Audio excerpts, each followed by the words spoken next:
Good evening and thank you for joining us. I'm Hallie Jones. The federal eviction moratorium has expired, a federal freeze allowing renters to stay in their home during the pandemic without fear of getting kicked out.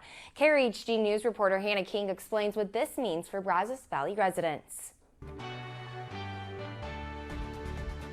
No matter where you are moving from or going to, moving is stressful and even harder for someone facing eviction. It seems to be happening more so in the larger cities.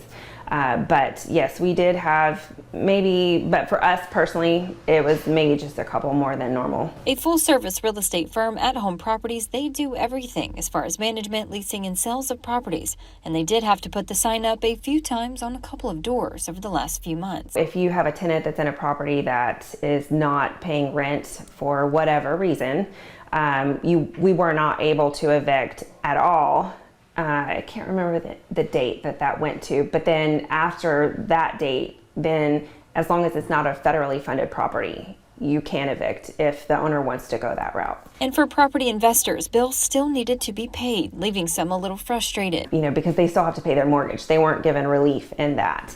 So tenants not paying rent, therefore makes it more difficult for people to pay their mortgage and continue to do repairs that are required by the property code and things like that. Making it difficult to walk a fine line while managing and leasing properties. Keep everybody happy and trying to collect the rent as much as we can and work with the tenants, but not be harassing and non-understanding of the situation. On top of those facing the devastation, it's not just property owners and landlords feeling the weight of it all too. Some real estate agents say there were a number of clients who were hesitant in the thick of it. Once the eviction moratorium came into place, we started to see buyers and sellers be extremely reluctant to agree to these temporary leases because they weren't certain if the moratorium would apply to these kinds of very short-term temporary leases. With understanding and compassion for all sides, Clinton offers encouraging words for those facing continued hardship.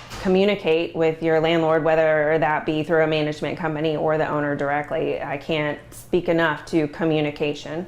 And then just seeking the different options for relief that you have out there for rent relief. The Brazos County Emergency Rental Assistance Program says there are funds still available for those who qualify, and they are assisting with evictions. Reporting in Bryan, Hannah King, KRHD News.